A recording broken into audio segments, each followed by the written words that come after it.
أصحاب المعالي والسعادة.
أصحاب السمو والمعالي، ضيوفنا الكرام، سيداتي وسادتي، نبدأ فقرات حفل الافتتاح الرسمي لأديبك 2021. والآن ندعوكم بأن ترحبوا معي بمحرر CNN والحاصل على زمالة الطاقة في المنتدى الاقتصادي العالمي الإعلامي جون ديفتيريوس. Your Highnesses, Excellencies, distinguished guests, ladies and gentlemen, to guide us through the official opening ceremony ADIPEC 2021, please welcome former Emerging Markets Editor for CNN, World Economic Forum Energy Fellow, John Deftarius.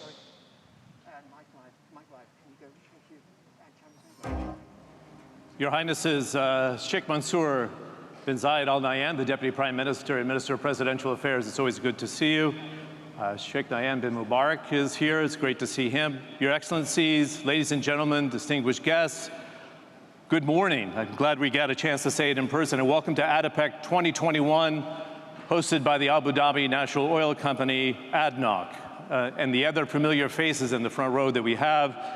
His Royal Highness Prince Abdulaziz bin Salman. It's always a pleasure to see you here in Abu Dhabi at ADIPEC. I was told before we started that 30 ministers are attending today's ceremony and over 2,000 guests.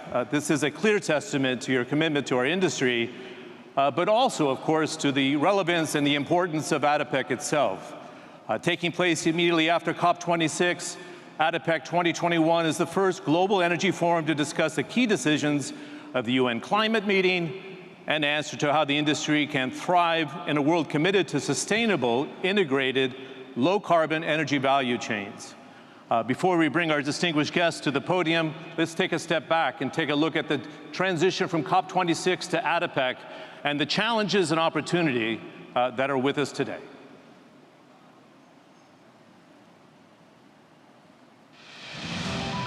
The COVID-19 post-pandemic economic recovery has brought to the fore the dual challenge that the world's been wrestling with: how to cap global warming at well below 2 degrees centigrade and at the same time meet the energy needs for those living in the fast-growing emerging markets. Every country will have their own different energy transition plan. You have to look at the economic impacts, you have to look at the population, you have to look at the level of industrialization. This is the highest increase of global economic growth since 50 years, huge rebound after the COVID crisis. And this economic growth is fueled, of course, by energy.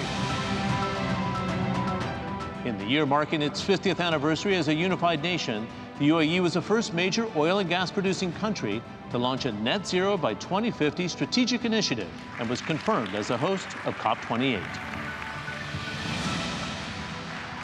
But it's what's unfolding now that is raising concerns. Oil prices spiked up above $80 a barrel, European gas prices up fivefold, and we've even seen some countries shift to cheaper but carbon-intensive coal.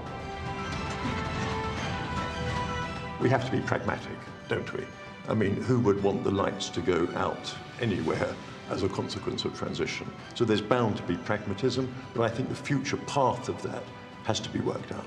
And it seems to me that with population growth and a decent growth in the world economy, world oil demand continues to increase into the 2030s.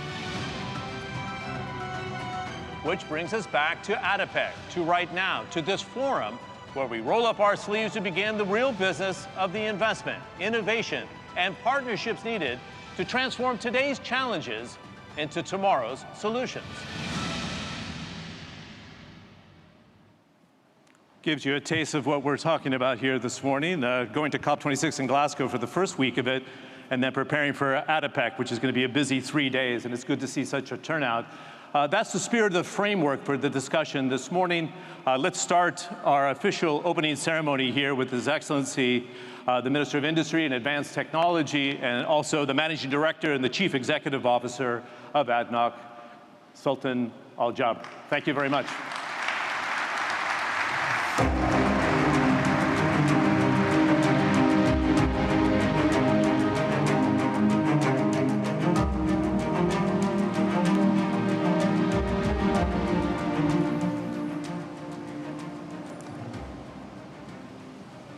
Bismillah ar-Rahman ar-Rahim. In the name of God, the most gracious, the most merciful. Your Highness, Sheikh Mansour bin Zayed Al Nahyan, Deputy Prime Minister of the United Arab Emirates and Minister of Presidential Affairs, Your Highnesses, Your Excellencies, ladies and gentlemen, it is indeed with great pleasure that I welcome you to the United Arab Emirates, to Abu Dhabi, and to ADIPEC.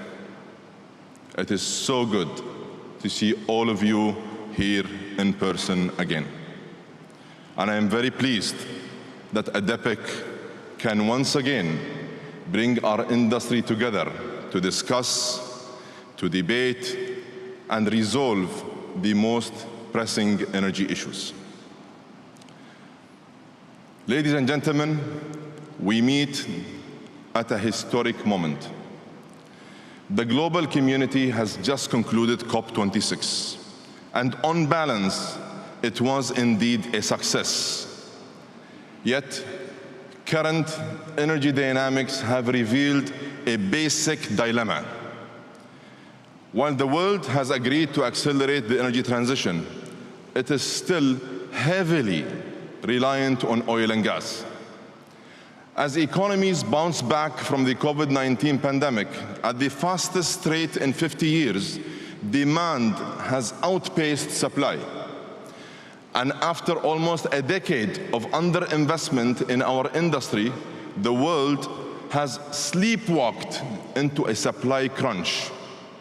It is time to wake up.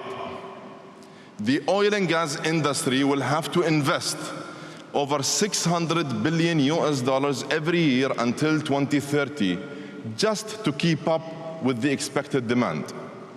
And yes, renewable energy is the fastest growing segment of the energy mix, but oil and gas is still the biggest and will be for decades to come. In short, the future is coming, but it is not here yet. We must make progress with pragmatism.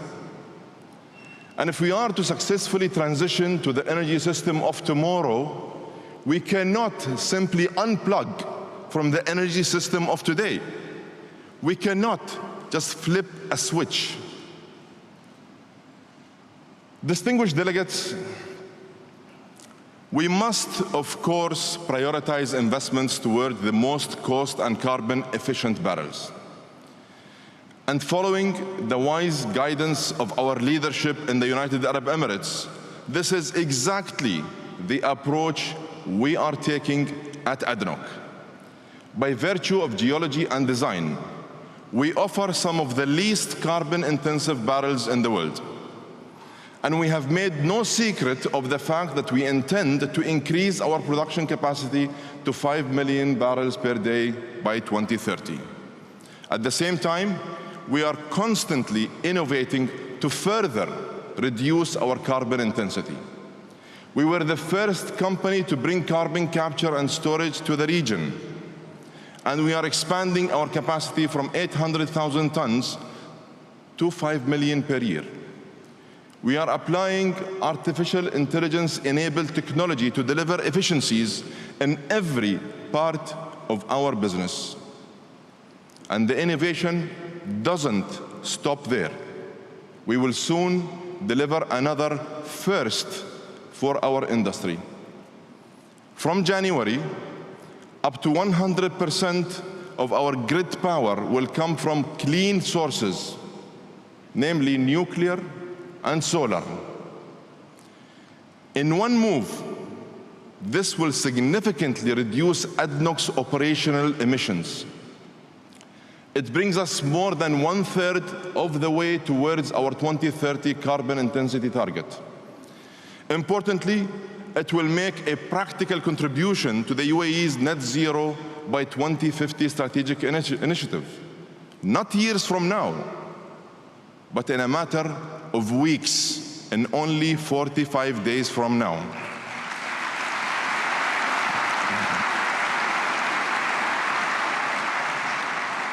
As we lower our carbon, we are also optimizing our costs and driving value across our upstream and downstream businesses. We launched the IPO of the world's biggest shareholder-owned exporter of fertilizer, Fertiglobe, which was more than 20 times oversubscribed. We also launched the largest IPO in the history of Abu Dhabi's stock exchange, ADNOC Drilling, which was more than 30 times oversubscribed. And this week, we will pass a major milestone with the Marban futures contract that we launched in March, trading over 1 billion barrels of Abu Dhabi's flagship low-carbon crude. These achievements were all completed despite the complications of the global pandemic. And they are powerful proof of one thing, that the investment case for our industry is strong, dynamic, and in fact, vibrant. Ladies and gentlemen, as the world demands more energy with fewer emissions, the UAE is open for business and ready to partner across the energy ecosystem.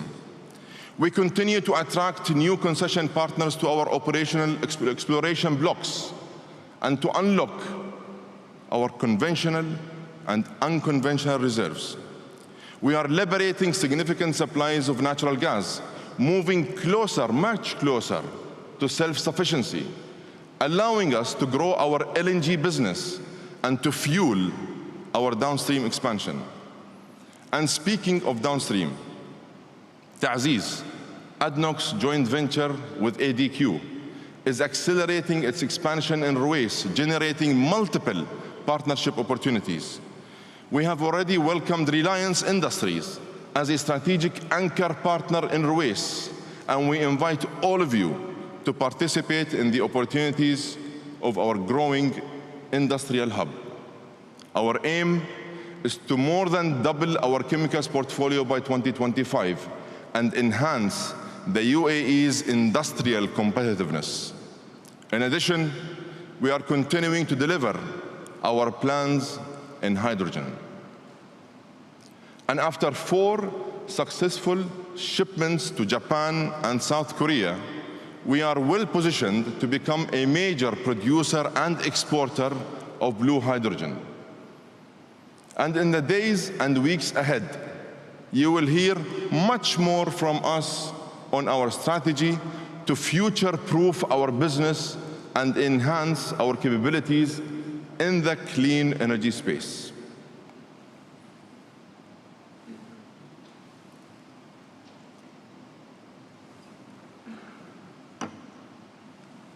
Ladies and gentlemen, if the world is to resolve the dilemma of the energy transition, the solutions will be found where the energy expertise exists. That means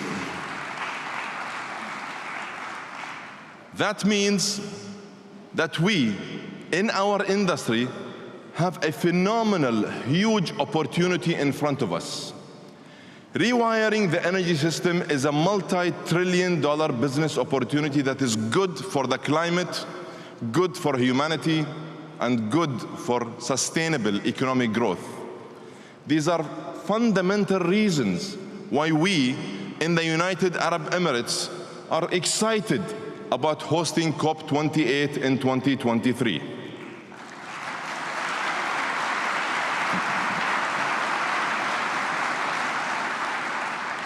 We will make this forum a catalyst for practical, commercial, sustainable energy solutions. Solutions that are both pro-climate and pro-growth. Solutions that come from our industry and, of course, beyond our industry. Your Highnesses, Your Excellencies, ladies and gentlemen, as the UAE prepares to celebrate its Golden Jubilee, our leadership has issued a blueprint for sustainable growth called the Principles of the 50. This vision for our future economic development is based on the spirit of true partnership. And I see possibilities for partnerships at every turn. For those of you who are already our partners, I believe there is much more we can do together. For those who are not yet working with us, come and explore those opportunities. And let us remember that the energy transition is exactly that, a transition. And transitions take time. We must invest in the energy that the world needs today while we create the energy system of tomorrow. Because what the world really needs is to hold back emissions, not to hold back progress and development.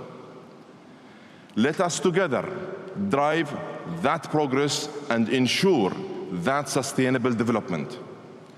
And let us always keep in mind, our industry must play a pivotal role in the energy transition. We have the knowledge, we have the skills, and the people to make the difference in our world.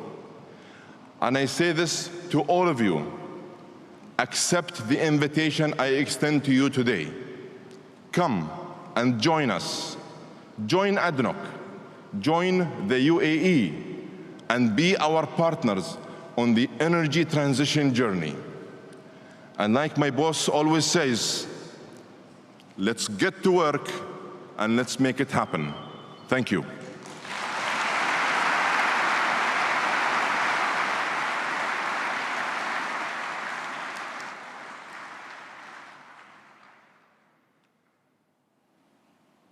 Dr. Sultan Al Jaber, thanks.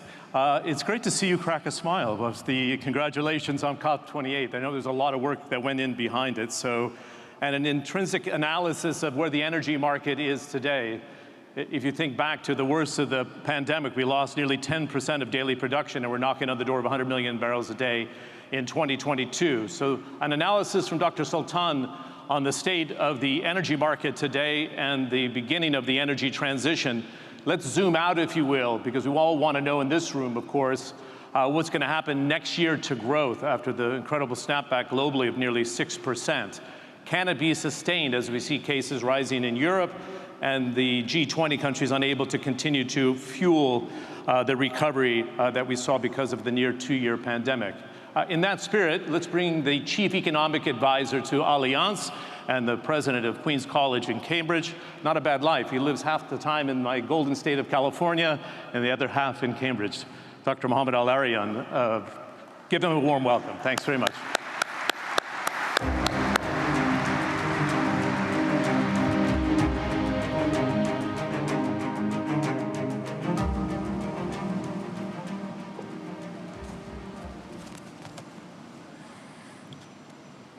Bismillah ar-Rahman ar-Rahim. Assalamu alaikum wa rahmatullahi wa barakatuh. Peace be upon you. Assalamu alaikum. Your Highnesses, Your Excellencies, friends, colleagues, ladies and gentlemen. It is a true honor, an incredible privilege for me to be with you today. I'd like to thank my friends at ADNOC and at ADIPEC for this wonderful opportunity. I was asked to share with you some comments on the global economy and do that within 5 to 7 minutes. That is tricky. It's tricky not only because I follow the remarkable and insightful comments of my friend Dr. Sultan, but also we are having in front of us an extremely fluid global economy as we emerge from COVID, a generation-defining moment. Already, the process of emerging has been characterized by the 3 U's: uneven, unusual, and uncertain. That is not going away anytime soon. The result was elegantly captured by a simple sentence in The Economist magazine of last week. And if I may, I will quote it.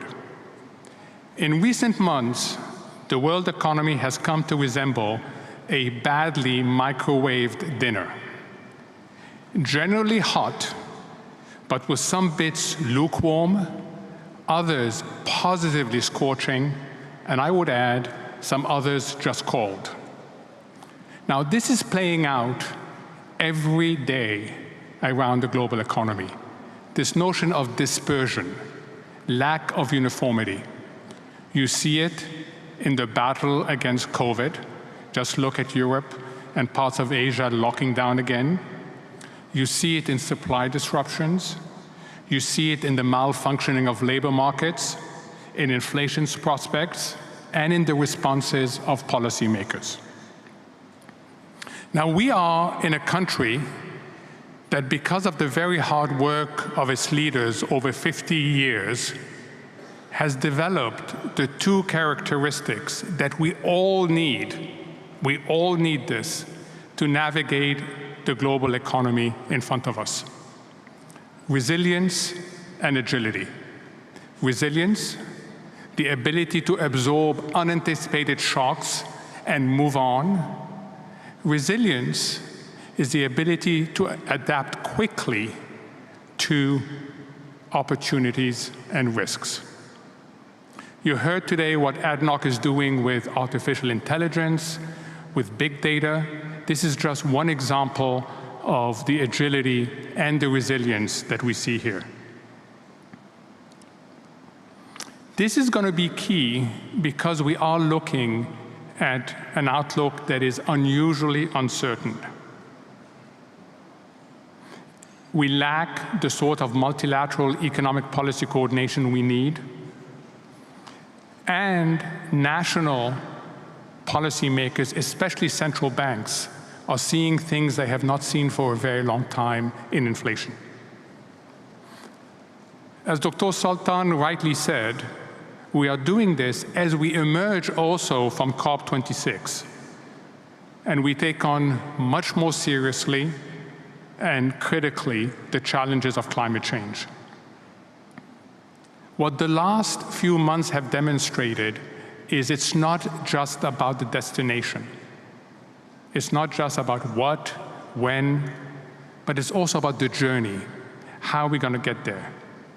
And I don't need to tell you that the transitions involved are critical, as Dr. Sultan said, but they're also challenging.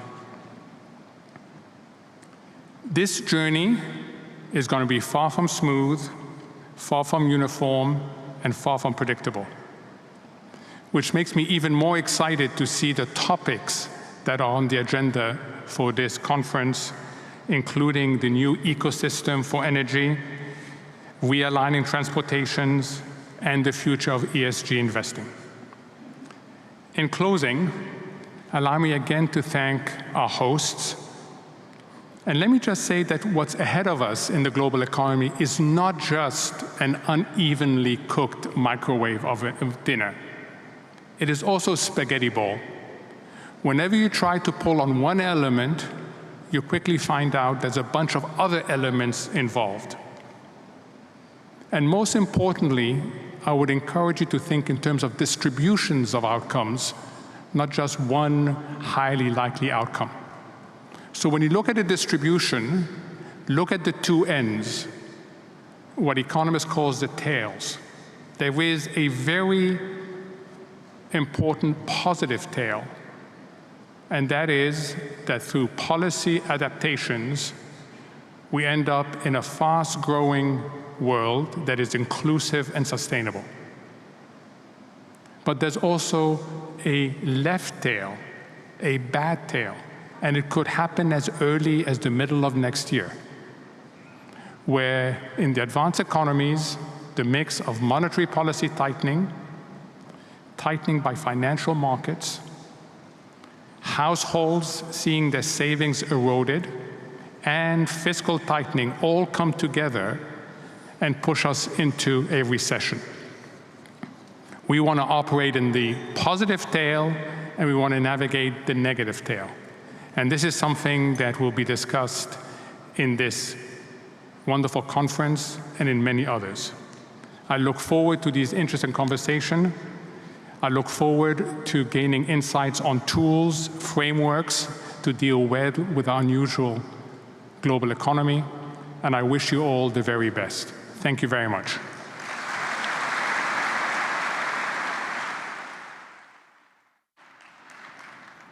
Dr. Mohammed Al-Arian, thanks very much for the analysis. That's very good in less than 7 minutes. I appreciate that.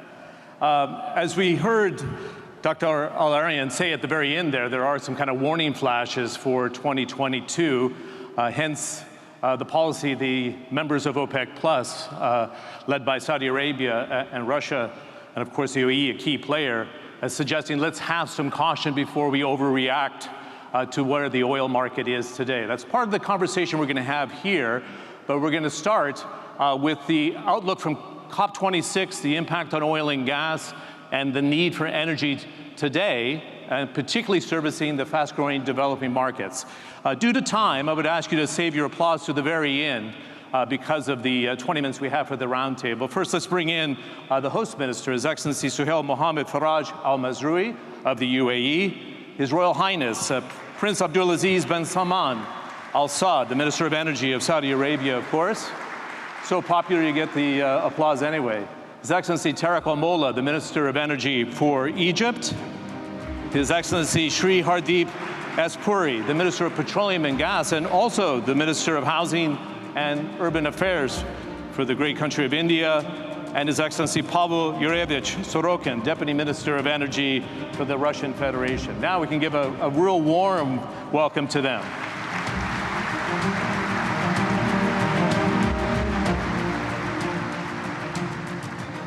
Thank you. I stood in front of my seat, so I had a seat. So thank you for following the order here. We have just about 20 minutes. I was going to ask everybody for brevity and directness in terms of the topics, and there's a lot to cover. Obviously, following the speech of Dr. Sultan and what's taking place in the UAE, let's start with you, Your Excellency. What did you take from COP26 in the context of 27 in Egypt and 28 here? There was a lot of discussion about the oil and gas sector and that they were hiding at the room, which didn't seem to be the case. A lot of delegates. But should they have a seat at the table? And what did we capture from that meeting? And do we carry for the next 2 years in terms of both the transition, transparency, a big deal on methane, which a lot of people didn't talk about, but it was substantial. Take it from there. Thank you, John. And it's a great pleasure to see everyone coming back to normal here in Abu Dhabi, the capital of energy.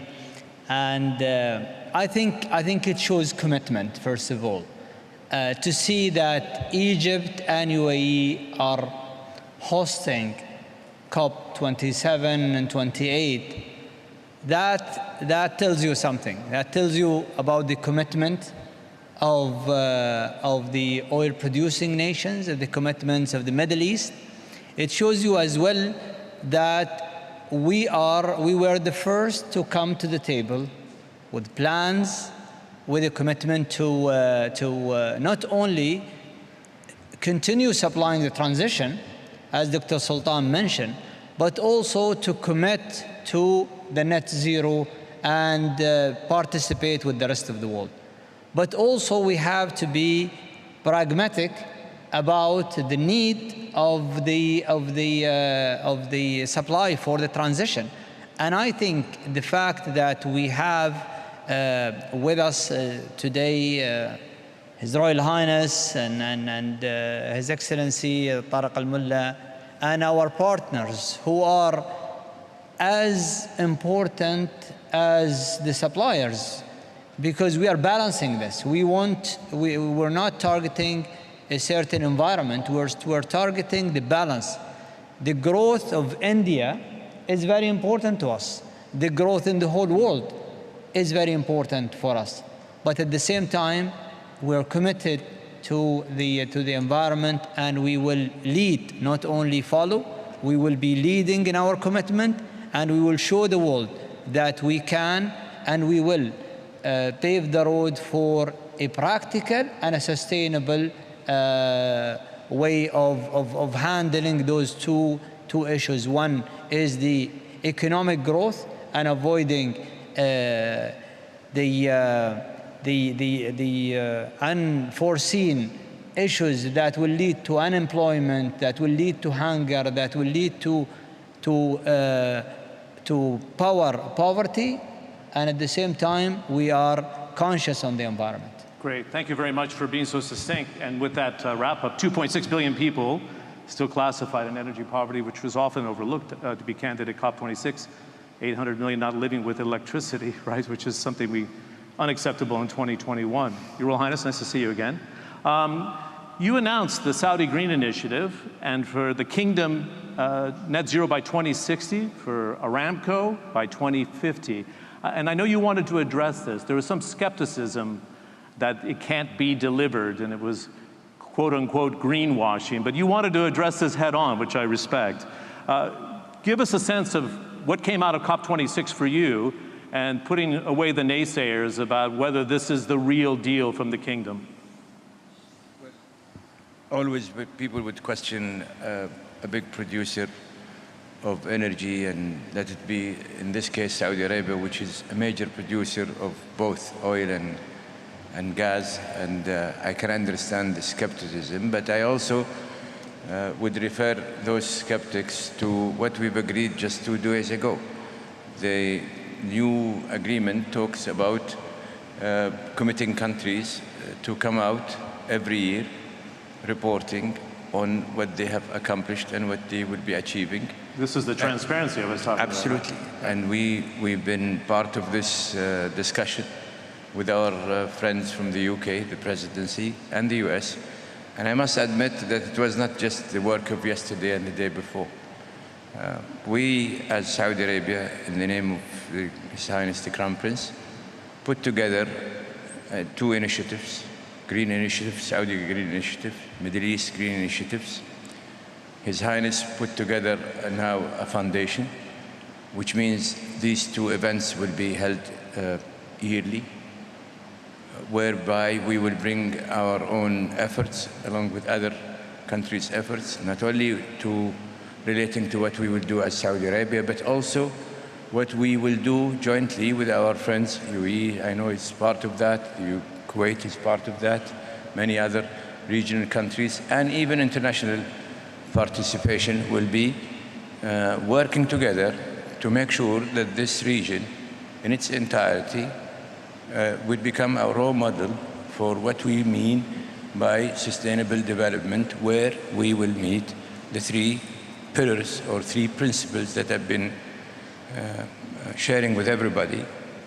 We continuously refer to energy security as the profound, most important element that we need to watch out for. Case in point, what is happening in Europe. Case in point, what is happening to LNG prices. And permit me, John, if I can take the time, I cannot think of a place on planet Earth today that we should celebrate the cohesion of OPEC Plus than this event in this country. So let's share it.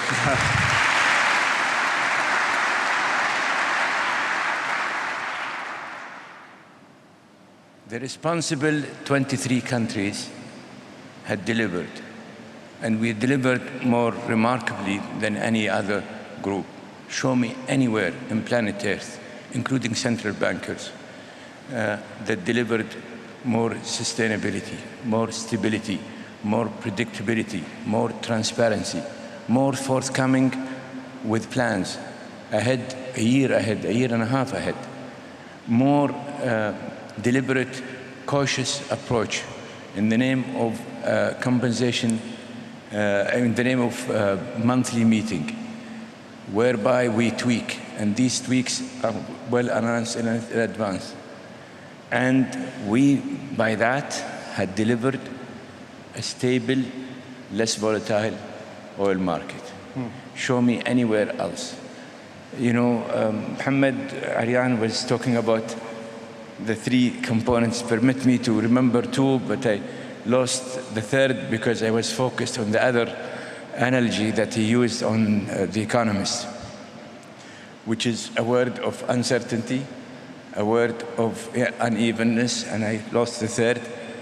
But I can't, my cynical mind has to push me to say another thing about that analogy about the microwave. Let's not forget where is that microwave is going to be electricized from. Where is the source of electricity?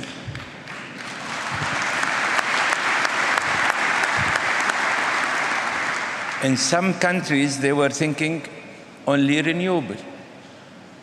But the very same countries are burning more coal today than what they were burning 2 months ago.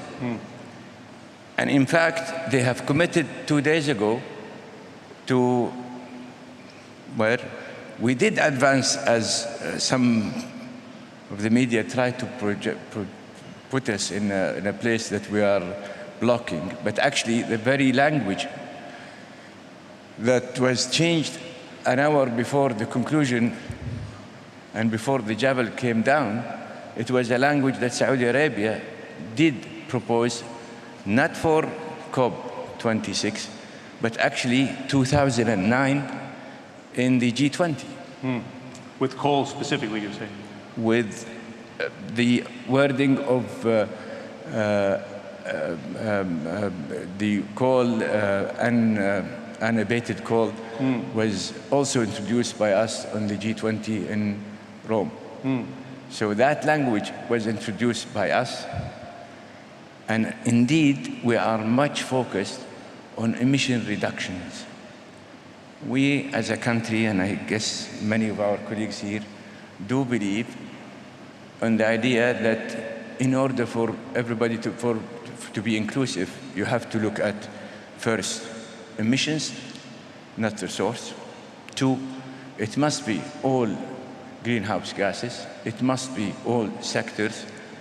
If we are to be inclusive, we have to be mindful of natural circumstances, and we have to be also mindful of the fact that things are not even. There are some category of so-called less developed countries.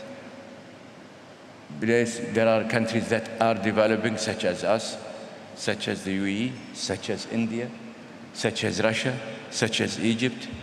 We have to have our aspiration being met on a sustainable development issues. Yet again, we have to focus on energy security, on sustainable growth and diversity of economies, and also we have to be mindful of climate change. And these 3 things and these 3 pillars will have to be attended to equally. Right. As Dr. Sultan was suggesting in his speech, it's not a switch, right? I think that's the lesson we've learned in the post-pandemic recovery. Your Excellency, Minister Mola, we had this conversation at ADIPEC 3 years ago, and it's been profound discoveries in the Mediterranean with Zohr, for example, with natural gas. The influence it's had on reducing carbon emissions in Egypt as a transition fuel, but budgetary ease that you've had as a country itself. So give us a context, if you can, about the game-changing nature of the Mediterranean basin here, and then now starting to attract investment into renewables. Do you think you can strike this balance, and is that the message going into COP27? Yeah, thank you. Thank you, John. Actually, I have to start by saying that since we are here talking about the challenges that we are facing as an oil and gas industry, and actually it was very clear statements that His Excellency Dr. Sultan has made and got us very motivated and enthusiastic, being confirming together with His Excellency Suhail and His Highness Abdulaziz. We are all aligned in that, and we are talking about having this important oil and gas industry giving the opportunity to transit while being responsible and responsive. So back to what you were saying earlier, 3 years ago when Egypt was in a bad situation where we were importing our needs of gas through LNG, thanks God we were able, with the cooperation with our partners, major partners and strategic partners with us, international oil and gas organizations, to reach the self-sufficiency through the big discovery of Zohr. And now, perhaps you have read yesterday that we're among the important countries in the first quarter of fiscal year in comparing to last year in exporting LNG, this time of having 1 million tons of exports through this quarter. This is significantly important because we need to have such revenues in order to make sure that we can invest them in renewables and into this transition period that we all talk about. So therefore, our responsibility will be into continuously having such responsible manner of managing our oil and gas industry globally, definitely, and to transit with technology for having lower emissions, carbon capture, and so forth.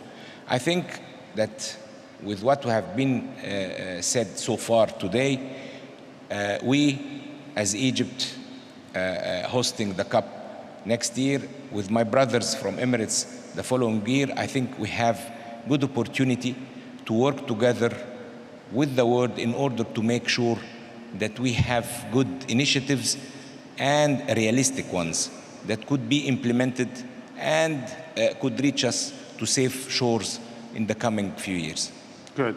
So the agenda doesn't slow down after Glasgow is what you're suggesting here. I think it's actually a good opportunity for people to take a closer look at what the low carbon future in oil and gas could look like, right? As you said, with the monthly reporting and transparency that you both talked about to lead off to His Excellency, Minister Al-Molla. Mr. Suri, it's good to have you on the panel. As His Excellency Suhail Al-Mazroui noted here, you're a big importer of oil, but you're actually pushing ahead with your own natural gas development. We saw Prime Minister Modi make the announcement to net zero by 2070. At the same time, although that's a long time frame, he said by 2030, half of the primary energy will be from renewables. So it's a kind of a double punch there of optimism, and one, it's a longer timeline. You've asked now to not phase out coal, but to phase down. And I'm one of the few that went to Sringali, and I've been to your coal pits. It's a primary energy source for India. Can you do it in a clean way and adhere to this timeline to 2070, and then accelerate the transition here that we see underway? Again, I saw it firsthand, what you're doing in solar and other resources now in India. Please. In many respects, India's case is somewhat sui generis. Our per capita consumption of energy compared to global averages is about 1/3. We are in the process of transiting from being a $2.89 trillion economy with very low per capita consumption to a $5 trillion economy in 2025, with energy consumption per capita rising very swiftly. And we are in the situation where, in spite of our need and reliance on traditional energy for the foreseeable future, we are making major commitments, as was evidenced by the fact that the Prime Minister at Glasgow made 5 major announcements, 2 or 3 of which you have just alluded to. Net zero by 2070, 50% of our energy requirements by 2030 coming from, renewables, and 450 gigawatts going up to 500 gigawatts. Now, these are bold by any standards, but if you look at the overall picture, we are not allowing our own requirements of energy and our reliance and heavy dependence. Our dependence on imports for liquid hydrocarbons is 85%. Our energy imports of gas is about 55%. Now, we are doing a large number of things domestically, moving gas from 6% to 15%, moving ethanol blending, which used to be less than 1% in 2014 when the Prime Minister took office, to about, it's already 8.5%, we're taking it up to 20% in 2025. So those domestic actions we will take, but we are simultaneously not only committed to, but at the forefront of the commitments in terms of the transition. I was very impressed by the ministers who talked about transition. Transition by definition means that you have to move from a point A to a point B, but you have to manage the transition.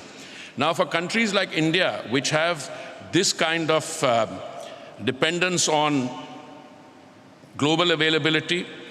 Clearly, if the transition results in costs being imposed on the consumer, which you can use any word you like, unrealistic, unaffordable, etc., the transition becomes just that much more difficult to manage. Now, we are quite, we understand that individual countries and groups of countries will take decisions as they deem appropriate, as it appears to them. But at the same time, I think the transition will need to take into account also the precise requirements, some of them have been mentioned here by my distinguished colleague, on how it affects the larger consuming countries. My own view is that in the coming years, India will be one of the major drivers of demand by virtue of its population, the size of its economy, and the current low per capita levels of consumption. You mentioned something about, I think you were alluding to the phase down as against the phase out. I read about it. I was not at Glasgow. I've seen some reports on who the, where the inspiration for that language came by. But I think I can personally understand whoever produced that language. I don't think it was us. But I can tell you that one of these statements that I've heard this morning is that this transition will have to be managed in a pragmatic way. And as long as we are all committed to the ultimate objectives, and India's commitment of net zero by 2070, from me as a student of energy transition, I'm new to the oil and natural gas field, I've come in from a completely different profession. I think it's a very bold, ambitious commitment, and also the ones that we plan to carry out by 2030, we will deliver. We are one of the few countries in the world which is delivering on the Paris commitments, and almost in their entirety. So I'm quite happy. In many respects, it's good that Glasgow and an important meeting like this take place back to back, because then our focus can be both on what the reality on the ground is and the need to manage the transition. Great. Thank you very much for that. And the final question for the session, I could go an hour with you all because it's a very interesting conversation. Let's bring in the Deputy Minister from Russia. In that spirit, Deputy Minister, do we have the balance right then, what OPEC Plus has pursued? I know you're very active within that group, although you're not the minister itself, that we have this price over $80 a barrel. It's not too shocking to the economy, and it's better to be measured in the energy transition that we're faced with today. And we're a bit short on time, if I can ask your analysis. Yeah, John, thanks a lot for the question. Well, first, please allow me to start by passing on deepest respect and greetings from their Excellencies, Mr. Novak and Mr. Shulginov.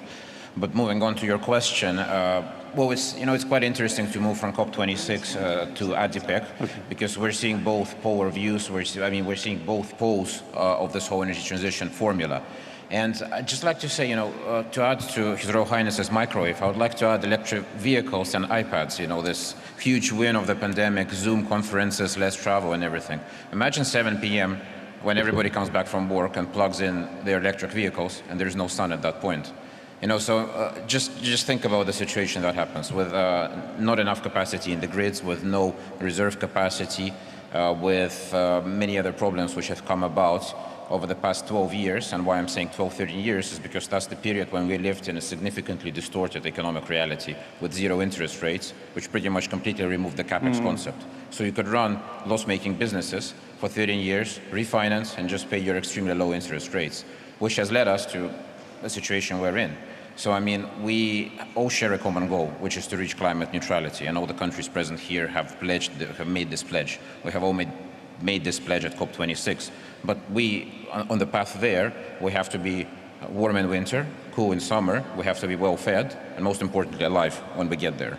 And that's something which is not achievable with slogans or climatic or political extreme views. It can only be achieved through pragmatism, through getting enough financing through traditional sources of energy during this transitionary period, to making sure that 6 billion people, 6.5 billion people who are not in the developed world, but who want to live a good life, and they deserve it, they have the right to it, we have to make sure that they get the energy. But it's our responsibility as energy suppliers to make sure that CCUS is available, that we, and as has been said by His Excellency Mr. Al Jaber, that we supply low carbon barrels to the market, no matter what the price is, 80 or 60 or 50. It has to be sustainable, and it has to be affordable for everybody, because the ultimate goal is to remove carbon from the atmosphere, and it doesn't matter from which fuel that comes from. What matters is that we go down to climate neutrality. And that's what Russia's policy is here. The president has announced 2060 as the climate neutrality, and that's what we jointly will achieve with all our partners. So, I mean, I think there is no question about that, about our determination and commitment to this goal. Okay. I would like to continue the conversation. I can't because we're out of time. I appreciate all the time and the directness in the questions. Let's give a nice round of applause to His Royal Highness Prince Abdulaziz bin Salman and everybody else on the panel. Thank you very much.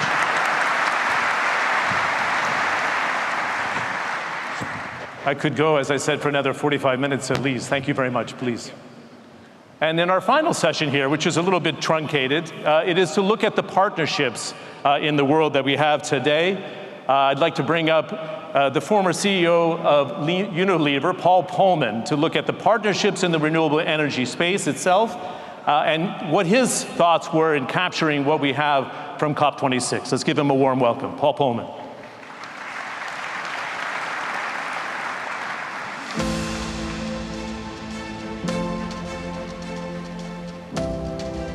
Sorry for the long walk. Good to see you. Good. Okay, we have about 4 or 5 minutes maximum, so let's be very, very direct.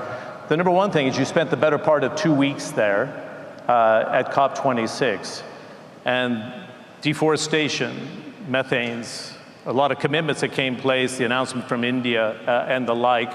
The methane improvement was substantial for oil and gas. Can you summarize your view of like what was accomplished and then what needs to happen in 27 and 28? Yeah, no, I just came back indeed, and it was certainly worth the time there. First of all, congratulations on your 50th year celebrations, but also on getting the COP28. We had the opportunity to meet with Mariam Imham, the Minister of Climate Change and Environment. Maharit, yes. And just to see the enormous progress that is made here in the region on carbon capture, on hydrogen, on actually you were the first ones to sign the Paris Agreement, on nature-based restorations like mangroves, and the list goes on. You really have a lot of examples here that could be scaled and that you should be proud of, and hopefully play a key role in the COP26 by showing what can be done. I think the world needs to see more stories. So where are we very quickly in the time that we have? I think we should go back to when COVID regretfully started. A lot of people were skeptical. We don't have time for climate change. We don't, ESG is dead. All companies will go back to the same behavior in the financial market when the financial crisis was there, and hunkered down and cost cutting and all the other things. The opposite is true. We've actually moved during the year and a half of COVID farther along on climate change than in all the preceding years since Paris. We had 20% of the countries making climate commitments. We now have 85% of the countries making net zero commitments. The financial market, 130 trillion. The private sector, over 5,000 companies in the race to zero breakthrough. And then you look at the final agreement. Of course, you know, if you are a citizen of this world, you want more. If you're an emerging market, you want more.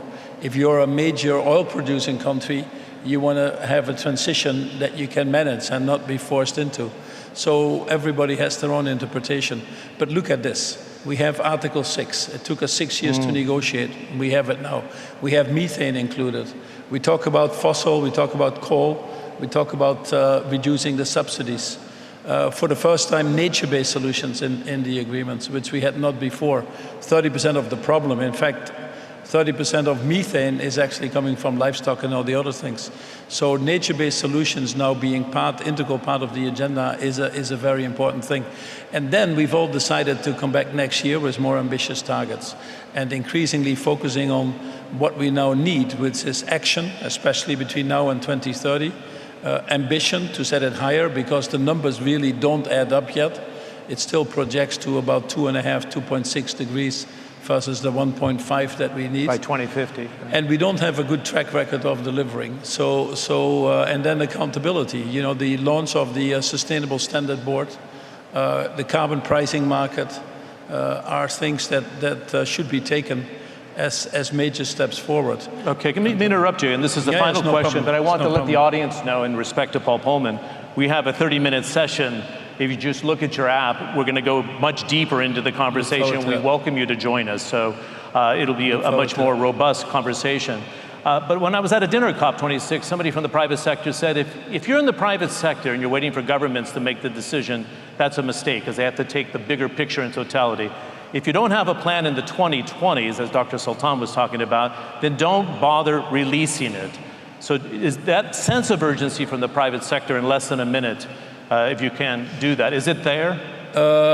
It is there at a higher level than we've seen before, but I would say just about 20% of the private sector, if you look at the numbers.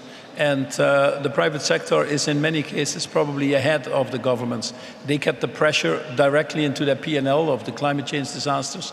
They really are feeling the pressure of the financial market. I know. And increasingly from their employees, believe it or not, and if it's not their employees, it's their own children. So these pressures are difficult to escape. And for most of the private sector now, not all sectors, so we have to be careful and nuanced, but we're at a position now that the cost of not acting is actually higher than the cost of acting. COVID has cost us $16, $17 trillion in Europe and the US alone. The IMF estimates we've lost 27 trillion in GDP over this decade, whilst actually attacking these issues a little bit more aggressively. Playing to win versus playing not to lose would be significantly cheaper. And the smart companies understand that. They're leading these transitions, and they're actually getting rewarded for that in market value as well, broadly. Yeah, indeed. And there's the pressure of ESG that is accelerating. And as you said, I have two daughters that keep on reminding me of the same. Not surprising. I want to make sure the audience enjoys the conversation we have later here at ADIPEC to look at the app again. Let's give a nice thanks to Paul Polman, the former CEO of Unilever.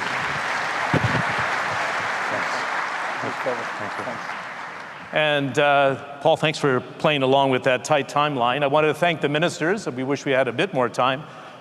Most importantly, His Highness Sheikh Mansour bin Zayed Al Nahyan, thank you very much. I know we went a little bit over, but really appreciate you being patient with us. Dr. Sultan, thanks for the excellent program to moderate. We have a fantastic ministerial roundtable taking place at 12:30 to 1:30. It's a great group. Suhail Al-Mazrui, His Excellency, is going to join us for that as well. Let's give a nice round of applause for all our panelists here in the morning session, and we'll see you at 12:30. صاحب السمو الشيخ منصور بن زايد آل نهيان نائب رئيس